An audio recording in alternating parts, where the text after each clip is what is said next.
Toleransi bukan hanya untuk kawan, bukan hanya untuk yang berbeda, tapi juga untuk lawan yang memusuhi kita. Bahkan walaupun kita dijebak dalam perjanjian yang tidak fair, kita tetap akan menjaga toleransi. Karena toleransi bagi kita, umat Islam, bukan antara kita dengan mereka yang berbeda atau yang memusuhi kita sekalipun, tapi antara kita dengan Tuhan kita yang telah mewajibkan kita untuk toleran. Barang siapa menghormati dan menghargai agama, kepercayaan, dan ajaran orang lain, maka di situ sebenarnya dia sedang menjaga dan menghormati ajarannya sendiri.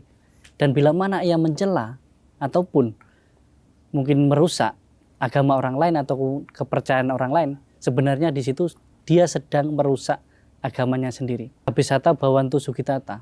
Semoga semua makhluk berbahagia. Kebencian tidak akan berakhir bila dibalas dengan kebencian, tetapi kebencian akan berakhir bila dibalas dengan cinta kasih. Sebuah mantra yang ada di Weda itu intinya esensi manusia itu lahir ke dunia sebagai apa gitu, untuk apa. Wasudewa Kutumbakam, artinya kita semua bersaudara. Jadi ya kita ini sebagai makhluk yang diciptakan dan lahir ke dunia ya sebagai saudara. Dan selain sesama manusia, kita juga menjaga hubungan baik dengan 3 hal yang disebut dengan Trikaya Parisuda. Hubungan baik manusia dengan Tuhan, hubungan baik manusia dengan sesama manusia, hubungan baik manusia dengan alam semesta. Toleransi itu harusnya mengakui validitas pihak lain, bahwa ada kebenaran di pihak lain. Ya tentunya bagi kita agama kita paling benar. Bahasa dewanya gini nih, Suhai Culai Kai Hengtea tuh. Artinya di 4 penjuru lautan semua umat bersaudara. Cuma memang beda, di Konghucu nggak ada konsep Adam dan Hawa tuh. Oke. Jadi kalau kata Chang Chai, tokoh Konghucu itu bilang, langit adalah ayahku dan bumi adalah ibuku.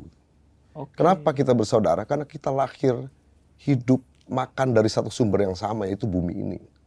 Semangat Mother Teresa juga yang kami hayati itu, dia menuliskan dalam satu refleksinya, aku ini pensil kecil di tangan Tuhan untuk menuliskan cinta bagi dunia.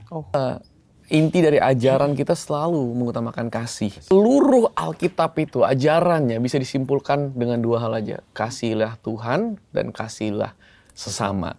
Kasih adalah inti dari ajaran Kristen, ajaran Kristus yang termasuk juga Katolik dan mungkin yang gua wakili secara Protestan. Dan kita harus tahu bahwa kasih itu sifatnya inklusif, bukan eksklusif.